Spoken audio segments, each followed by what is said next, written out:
ബിസ്മില്ലാഹിർ റഹ്മാനിർ റഹീം അൽഹംദുലില്ലാഹി റബ്ബിൽ ആലമീൻ അല്ലാഹുമ്മ സ്വല്ലി അലാ മുഹമ്മദിൻ വഅലാ ആലി മുഹമ്മദ്. അസ്സലാമു അലൈക്കും വറഹ്മത്തുള്ളാഹി വബറകാതുഹു. ഞാൻ സംസാരിക്കുന്നത് യങ് ജനറേഷനോടാണ്.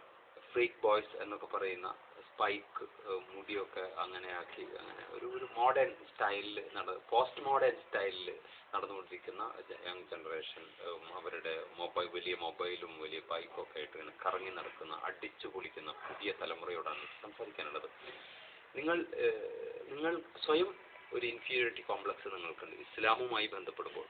ഇസ്ലാം ഞങ്ങൾ അങ്ങനെ ഒരു പ്രാക്ടീസ് ചെയ്യുന്നവരല്ല. അതുകൊണ്ട് ഇസ്ലാമിലേക്ക് നിങ്ങൾ അടുക്കാൻ ഭയക്കുന്നു. ഖുർആന്, അള്ളാഹു, പള്ളിയൊക്കെ കാണുമ്പോൾ നിങ്ങൾ പരമാവധി ഇങ്ങനെ ഓരം ആരി നിങ്ങളോട് രക്ഷപ്പെടാൻ വേണ്ടി ഒരു തരം എസ്കേപ്പിസം നടത്തുന്നുണ്ട്. ഇതുപോലെ തന്നെ ഞങ്ങളെപ്പോലുള്ള ഞാൻ 5 വക്ത് നമസ്കരിക്കുന്ന ആളാണ്. പരമാവധി സൂക്ഷ്മത ജീവിതത്തിൽ പാലിക്കാൻ ശ്രദ്ധിക്കാറുണ്ട്. ഞങ്ങളൊക്കെ നിങ്ങളെ കുറിച്ചിട്ടുള്ള ഒരു തെറ്റായിട്ടുള്ള ധാരണ നിങ്ങളൊക്കെ നരകാവകാശികളാണ് എന്ന അർത്ഥത്തിലാണ് ഞങ്ങളുടെ ബോഡി ലാംഗ്വേജ് നിങ്ങളെ കാണുമ്പോൾ നിങ്ങൾക്ക് മനസ്സിലാകുന്നുണ്ടാവും. എന്നാൽ ഞാൻ അതിൽപ്പെട്ട ആളല്ല. ഞാൻ ഒരു +2 അധ്യാപകനാണ്. ആ അർത്ഥത്തിൽ എനിക്ക് ആ കുട്ടികളുടെ സൈക്കോളജി എനിക്ക് മനസ്സിലാക്കാൻ സാധിക്കും. അവരൊക്കെ വളരെ അലസരായി മുടിയൊക്കെ എത്ര വെട്ടി വരാൻ പറഞ്ഞാലും ഒരു വരില്ല. പ്രിൻസിപ്പളൊക്കെ പലപ്പോഴും പ്രശ്നങ്ങൾ ഉണ്ടാക്കാറുണ്ട്. ബട്ട് എനിക്ക് അവരിൽ ഭയങ്കര പ്രതീക്ഷയാണുള്ളത്. ആ പ്രതീക്ഷയ്ക്ക് എന്നെ പ്രേരിപ്പിച്ചത് റസൂലുള്ളാഹി സ്വല്ലല്ലാഹു അലൈഹി വസല്ലമയുടെ കുറേ വർത്തമാനങ്ങൾ, പ്രവാചകന്റെ വേ ഓഫ് ടീച്ചിങ്, പ്രവാചകന്റെ അപ്രോച്ച്, പ്രവാചകന്റെ സംസാരങ്ങൾ, പ്രവാചകന്റെ പ്രതീക്ഷാ നിർഭരമായ വർത്തമാനങ്ങൾ. ഖുർആൻ തന്നെ മുഹമ്മദ് നബിയോട് പറഞ്ഞത് ഇന്നാ അർസൽനാക ഷാഹിദൻ വബശിറൻ വനദീറൻ വദാഇന ഇലല്ലാഹ് വസിറാജൻ മുനീറ, താങ്കളെ ഒരു കത്തുന്ന വിളക്കായിട്ടാണ് ഞാൻ നിയോഗിച്ചത് എന്നാണ്. അപ്പോൾ നബി തന്നെ പറയുന്നുണ്ട്, ബശ്ശിറു, നിങ്ങൾ ആളുകൾക്ക് സന്തോഷം കൊടുക്കുക, അതുപോലെ യസ്സിറു, ആളുകൾക്ക് എളുപ്പം നൽകുക, വലാത്തു അസ്സിറു, ആളുകൾക്ക് ഞെരുക്കം നൽകരുത് എന്നൊക്കെ പ്രവാചകൻ പറയുന്നുണ്ട്. പ്രവാചകന്റെ ജീവിതത്തിൽ അങ്ങനെ കാണാൻ സാധിക്കും. മുഹമ്മദ് നബി പറഞ്ഞ ഒരു വളരെ പ്രധാനപ്പെട്ട ഒരു കാര്യം ആണ് ഞാൻ പറയാൻ പോകുന്നത്. പ്രവാചകൻ പറഞ്ഞു, ഒരു പ്രോസ്റ്റിറ്റ്യൂട്ട് സ്വർഗത്തിൽ പോയി വ്യഭിചരിച്ച് നടക്കുന്ന ഒരു വളരെ വൃത്തികെട്ട ഒരു പെണ്ണ് നരകത്തിൽ പോയി. സ്വാഭാവികമായി ആ നാട്ടുകാർ ഇവൾ മരിച്ചപ്പോൾ അവളെക്കുറിച്ച് അവൾ സ്വർഗത്തിലാണ് പോയത്, അവൾ നരകത്തിൽ പോയി എന്നുള്ള ധാരണയാണ് പൊതുസമൂഹത്തിന് ഉണ്ടാവുക. മുഹമ്മദ് നബി പറഞ്ഞ അവൾ സ്വർഗത്തിൽ പോയി എന്നാണ്. ഈ സൊസൈറ്റി അവളെ കുറിച്ച് എന്തായിരിക്കും പറഞ്ഞിട്ടുണ്ടാവുക? അവൾ നരകത്തിൽ പോയി എന്നാണ്. ബട്ട് ഇവിടെ സ്വർഗത്തിലേക്ക് പോകാനുള്ള കാരണം പറഞ്ഞത് വളരെ വിചിത്രമാണ്. നിസ്കരിച്ചു, നോമ്പ് നോക്കി, ഹജ്ജ് ചെയ്തു, ഒന്നുമല്ല പറഞ്ഞത്. ഒരു പട്ടിക്ക് വെള്ളം കൊടുത്തു. മുജാഹിദ്, ജമാഅത്ത്, സുന്നി, വഹ എല്ലാവർക്കും ഒരേപോലെ എതിരഭിപ്രായം ഇല്ലാത്തൊരു ഹദീസാണത്. ഇത് സത്യമോ മിഥ്യയോ? നിങ്ങളുടെ പണ്ഡിതനോട് ചോദിക്കുക. തീർച്ചയായും സത്യമാണ്. അപ്പോൾ പട്ടിക്ക് വെള്ളം കൊടുത്താൽ സ്വർഗത്തിൽ പോകില്ലേ? പൂച്ചയെ കെട്ടിയിട്ട് കൊന്നപ്പോൾ ഒരു പെണ്ണ് നരകത്തിൽ പോയ കഥയും റസൂലുള്ളാഹി സ്വല്ലല്ലാഹു അലൈഹി വസല്ലം പറഞ്ഞു. അപ്പൊ ഈ പ്രകൃതി എന്ന് പറയുന്നത് വളരെ പ്രധാനമാണ്. ആ വിഷയം നമുക്ക് ടോപ്പിക് പിന്നീട് സംസാരിക്കാം. ഈ ഒരു വിഷയം നിങ്ങൾ മനസ്സിലുണ്ടാവുക. അതുകൊണ്ട് തെറ്റ് ചെയ്തവർ പ്രതീക്ഷയോടുകൂടി മുന്നേറുക. തീർച്ചയായും നിങ്ങൾക്ക് പ്രതിഫലമുണ്ട്. ഇനി മറ്റൊരു വിചിത്രമായ ഒരു സംഗതി, നമ്മൾ ജീവിതത്തിൽ ഒരാളെ പോലും കൊന്നിട്ടില്ല അല്ലെ, എങ്കിൽ 100 പേര് കൊന്ന ഒരാൾ സ്വർഗത്തിൽ പോയി എന്ന് മുഹമ്മദ് നബി പറഞ്ഞു. ഭയങ്കര കൊലയാളി. 100ാമത്തെ ആളെ കൊന്നതൊക്കെ റസൂൽ പറയുന്നത് വളരെ വിചിത്രമാണ്. എനിക്ക് രക്ഷപ്പെടാൻ പറ്റുമെന്ന് ചോദിച്ചപ്പോൾ ആ പണ്ഡിതൻ പറഞ്ഞു രക്ഷപ്പെടാൻ പറ്റില്ല, അങ്ങനെ അയാളെയും കൊന്നു എന്നാണ്. അപ്പോൾ യഥാർത്ഥത്തിൽ ഇയാൾ സ്വർഗത്തിൽ പോയി എന്ന പ്രവാചകൻ പറഞ്ഞത്. കാരണം ഇയാൾ പശ്ചാത്തപിച്ചു എന്നാണ്. ഇയാൾ പശ്ചാത്തപിച്ചു നല്ല മനുഷ്യർ ജീവിക്കുന്ന സ്ഥലത്തേക്ക് പോയി. അത് കഥകളൊക്കെ നിങ്ങൾക്കറിയാം. കഥകളിലേക്ക് ഞാൻ കടക്കുന്നില്ല. ഇനി മറ്റൊന്ന്, 2 സഹോദരങ്ങളുടെ കഥ പ്രവാചകൻ പറഞ്ഞു. ഒരാൾ നന്നായി നമസ്കരിക്കും, മറ്റാൾ നമസ്കാരമൊന്നും ഇല്ലാത്ത ആള്. ഈ ഇക്ക ഉണ്ണി എന്നും ഉപദേശിക്കും. ഉണ്ണി എപ്പോഴും അതിന് അവമേൻ ചെയ്യും. അവസാനം പറഞ്ഞു, ഇക്ക എന്നെ ഉപദേശിക്കാൻ നിൽക്കണ്ട, ഞാനും അള്ളാഹു ആയിക്കോളാം കാര്യം പറഞ്ഞു. അവസാനം ഈ ബ്രദർ അനുജന് ദേഷ്യം പിടിച്ചിട്ട് പറഞ്ഞു, നിനക്കൊന്നും അള്ളാഹു ഒരിക്കലും പുറത്തു തരില്ല എന്ന് പറഞ്ഞു. ശാപവാക്ക് പോലെ. 2 പേരും മരിച്ചു. നിസ്കരിക്കുന്ന ആള് നരകത്തില്, അല്ലാത്ത ആള് സ്വർഗത്തിൽ. അപ്പൊ സ്വാഭാവികമായിട്ടും ഈ നിസ്കരിക്കുന്ന ആൾ അള്ളാഹുവിനോട് ന്യായം പറയാൻ വേണ്ടി പോയി.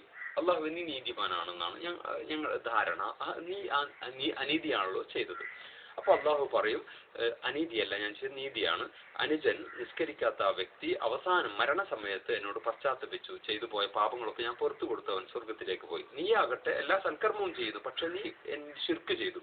എന്താണ് ശിർക്ക് എന്ന് ചോദിച്ചാൽ, എന്റെ സഹോദരന് ഒരിക്കലും നീ പുറത്തു കൊടുക്കില്ല എന്ന് പറഞ്ഞില്ലേ, അത് പറയാൻ ഒരിക്കലും നീ അർഹനല്ല. കാരണം ഞാൻ പൊറുക്കണോ വേണ്ടത് ഞാൻ തീരുമാനിക്കുക. എന്റെ അധികാരത്തിൽ നീ പങ്കാളിയായി, അതുകൊണ്ട് നിനക്ക് നരകമാണ്. ഇത് സ്വഹീഹായ ഹദീസിലുള്ള ഒരു സംഭവമാണ്. ഞാൻ പറയുന്നത് ഒരിക്കലും നിരാശപ്പെടരുത്.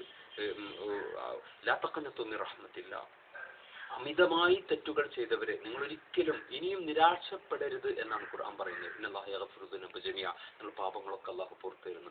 അതുകൊണ്ട് അതുകൊണ്ട് യങ് ജനറേഷനിൽപ്പെട്ട പുതിയ തലമുറ മാത്രം ഇത് കേട്ടാൽ മതി.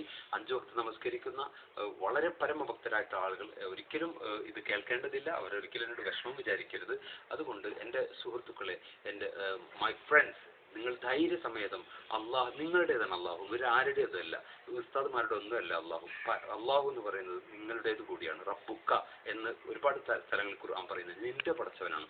അതുകൊണ്ട് അവൻ മോസ്റ്റ് മേഴ്സിഫുൾ എന്ന് പറഞ്ഞാൽ അങ്ങേറ്റം കാരുണ്യമുള്ള ആളാണ്. അതുകൊണ്ട് ഈ അഡോളസൻസ് പീരീഡ് എന്ന് പറയുന്നത് വ്യതിചലനങ്ങൾക്ക് ഒരുപാട് സാധ്യതയുള്ളതാണ്. ഇന്നത്തെ സാഹചര്യം നമുക്കൊക്കെ അറിയാം. പ്രവാചകൻ പറഞ്ഞത് അങ്ങനെ ജീവിക്കാൻ വളരെ പ്രയാസമാണ്. അപ്പോൾ അറിയാതെ എന്തെങ്കിലുമൊക്കെ തെറ്റുകളും കുറ്റങ്ങളും സംഭവിച്ചാൽ don't worry, be happy, B positive. തീർച്ചയായും നിങ്ങൾക്ക് സ്വർഗം പ്രതീക്ഷിക്കുക. നല്ല സ്വഭാവം ഉണ്ടാകുക. നിങ്ങൾ കർമ്മങ്ങളിൽ എന്തെങ്കിലുമൊക്കെ കുറവുകൾ ഉണ്ടെങ്കിൽ പ്രവാചകൻ പറഞ്ഞ സ്വഭാവിക്ക് രാത്രി പുലരുവോളം നമസ്കരിക്കുകയും എല്ലാ ദിവസവും നോമ്പനുഷ്ഠിക്കുകയും ചെയ്യുന്ന അതേ പ്രതിഫലം ലഭിക്കുമെന്നാണ്. സോ അല്ലാഹു റബ്ബുൽ ഇസ്സത്ത് നമുക്ക് എല്ലാവർക്കും സ്വർഗം തരുമാറാകട്ടെ. വളരെ പ്രതീക്ഷയോട് മുന്നേറുക. റബ്ബത്ത് ആലമേ വളരെ പരമാവധി നന്മയുടെ മാർഗത്തിലൂടെ സഞ്ചരിക്കാൻ ശ്രമിക്കുക. 1 വക്ത് നമസ്കരിക്കുന്ന ആളാണെങ്കിൽ തീർച്ചയായും നിങ്ങൾ പ്രാർത്ഥിക്കുക. മരണത്തിന് മുമ്പ് 5 വക്ത് നമസ്കരിക്കാനുള്ള മാനസികാവസ്ഥയിലേക്ക് നിങ്ങൾ വളരും. എപ്പോഴെങ്കിലും നോമ്പനുഷ്ഠിക്കുന്നവരാണെങ്കിൽ നിങ്ങൾ പ്രാർത്ഥിക്കുക. തീർച്ചയായും റമദാനിൽ മുഴുവൻ നോമ്പനുഷ്ഠിക്കുന്ന അർത്ഥത്തിലേക്ക് നിങ്ങൾ വരും.